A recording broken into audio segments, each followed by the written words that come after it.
अब हम लोग डिस्कस करेंगे डबल एंट्री सिस्टम और single entry system. Double entry system क्या होता है कि आपने देखा कि जब भी कोई बिजनेस की ट्रांजैक्शन होती है फाइनेंशियल पोजीशन पे उसके कितने इफेक्ट होते हैं, दो इफेक्ट होते हैं। आपने अकाउंटिंग इक्वेशन में देखा कि आपने मशीनरी बाय की और कैश पे किया, ठीक है, आपने उसको रिकॉर्ड किया अकाउंटिंग इक्वेशन में, ठीक है। अब डबल एंट्री सिस्टम का मतलब यही है कि जब भी कोई ट्रांजैक्शन होती है उसके दो एस्पेक्ट होते हैं, आप उन दोनों को रिकॉर्ड करते हैं। एक एस्पेक्ट क्या होता है, एक एंट्री को आप डेबिट करते हैं और दूसरी को आप क्रेडिट करते हैं। डेबिट क्रेडिट हम आगे जाके भी मजीद पढ़ेंगे।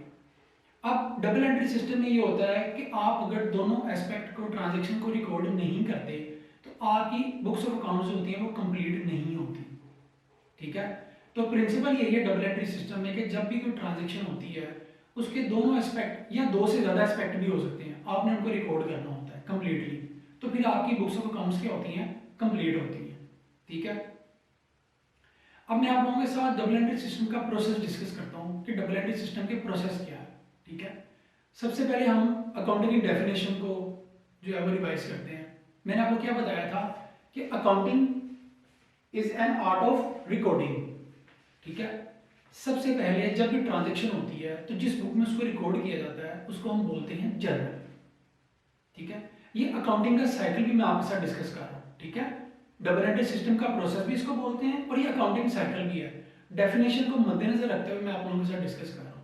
मैंने आपको बताया था कि accounting is an art of recording, ठीक है। सबसे पहले जब भी ट्रांजैक्शन होती है तो जिस बुक में उसको रिकॉर्ड किया जाता है उसको हम बोलते हैं जर्नल, या इसको हम first phase of accounting cycle भी बोलते हैं।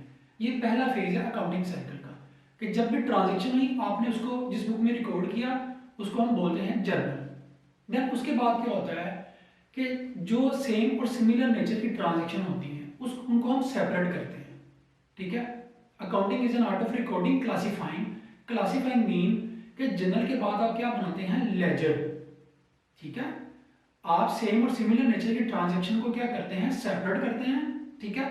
उसको हम लिखते हैं लेजर में, ठीक है। ये हो गया second phase of accounting cycle. Third क्या था जी, accounting is an art of recording classifying summarising. Summarising में क्या होता है कि ये third phase of accounting cycle है। समराइजिंग में क्या होता है कि लेजर से एंट्रीज आती हैं, उसके बाद ट्रायल बैलेंस में आप बनाते हैं ट्रायल बैलेंस। ये हम सब आगे जाके स्टडी करेंगे, ठीक है। ट्रायल बैलेंस की दो साइड्स होती हैं, आप इसमें रिकॉर्ड इकट्ठा करते हो। ट्रायल बैलेंस की दो साइड्स होती हैं, एक होती है डेबिट साइड और एक होती है उसकी क्रेडिट साइड, ठीक है। ट्रायल बैलेंस से आपकी बुक्स की अर्थमेटिकल एक्यूरेसी भी चेक होती है, ठीक है। जितनी अमाउंट से एंट्री डेबिट होती है उतनी अमाउंट से ही एंट्री क्रेडिट होती है, यानी कि डेबिट और क्रेडिट साइड आपकी इक्वल होनी चाहिए। अगर इक्वल नहीं है तो आपकी अकाउंट्स की बुक में क्या है, एरर है, मिस्टेक है, ठीक है। उसके बाद लास्ट स्टेज आ जाती है interpreting the results into the financial statements, ठीक है। फाइनेंशियल स्टेटमेंट से क्या मुराद है, आप बनाते हैं final accounts, the last stage of accounting cycle.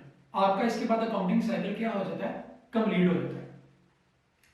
Final accounts में आप क्या बनाते हैं, फाइनेंशियल स्टेटमेंट्स प्रिपेयर करते हैं। फाइनेंशियल स्टेटमेंट से क्या मुराद है, मैं रिपीट कर रहा हूं, आप बनाते हैं profit and loss account. Profit and loss account पे ये पहली फाइनेंशियल स्टेटमेंट है आपकी। प्रॉफिट एंड लॉस अकाउंट बनाते हैं या इनकम स्टेटमेंट, ठीक है। हम इस सिलेबस में दोनों ही पढ़ेंगे। वैसे आप लोगों के एग्जाम पॉइंट ऑफ व्यू से आप सिर्फ trading and profit and loss account ही बना लेंगे, लेकिन हम इनकम स्टेटमेंट भी बनाएंगे, ठीक है। तो प्रॉफिट एंड लॉस अकाउंट या इनकम स्टेटमेंट से आपको पता चल जाता है कि आपके बिजनेस को कितना प्रॉफिट हुआ या कितना लॉस हुआ। दूसरी फाइनेंशियल स्टेटमेंट ये है, आप बनाते हैं बैलेंस शीट। बैलेंस शीट आपके बिजनेस की फाइनेंशियल पोजीशन को शो करती है। अकाउंटिंग इक्वेशन आप लोगों ने देखी, assets is equal to liabilities plus capital, ये आपके बिजनेस की फाइनेंशियल पोजीशन ही शो करती है, ठीक है। ये हमारी दूसरी फाइनेंशियल स्टेटमेंट होती है। तो ये कब किस में बनती है, फाइनल अकाउंट्स में, ठीक है। इसके बाद आपका अकाउंटिंग साइकिल कंप्लीट हो गया। अब मैं आप लोगों के साथ डबल एंट्री सिस्टम के कुछ एडवांटेजेस डिस्कस कर लेता हूँ और कुछ डिसएडवांटेजेस डिस्कस कर लेता हूँ। एडवांटेजेस क्या होते हैं डबल एंट्री सिस्टम के, कि आप डबल एंट्री सिस्टम में एक तो ट्रांजैक्शंस को कंप्लीटली रिकॉर्ड करते हैं, ठीक है। आपके जो रिजल्ट होते हैं, जो ट्रांजैक्शन होती हैं वो एक्यूरेट होती हैं उनका रिजल्ट, ठीक है।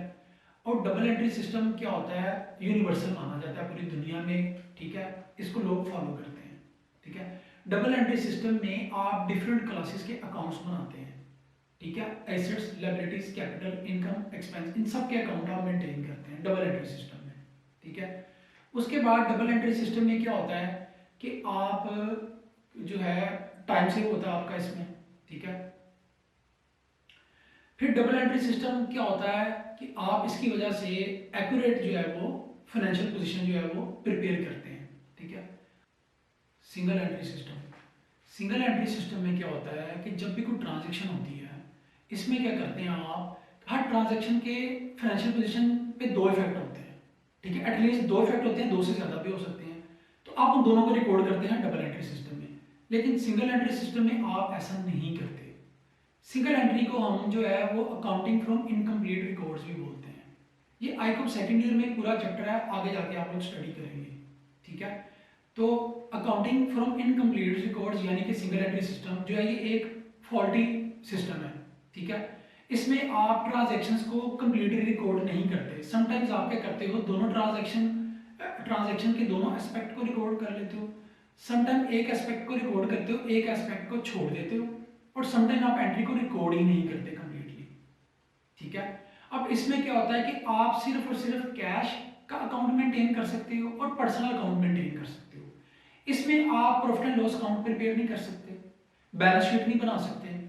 प्रॉफिट एंड लॉस अकाउंट आप कैसे निकालते हो, क्लोजिंग कैपिटल और ओपनिंग कैपिटल का डिफरेंस लेके आप प्रॉफिट निकालते हो, लेकिन ये इतना रिलायबल नहीं होता, ठीक है।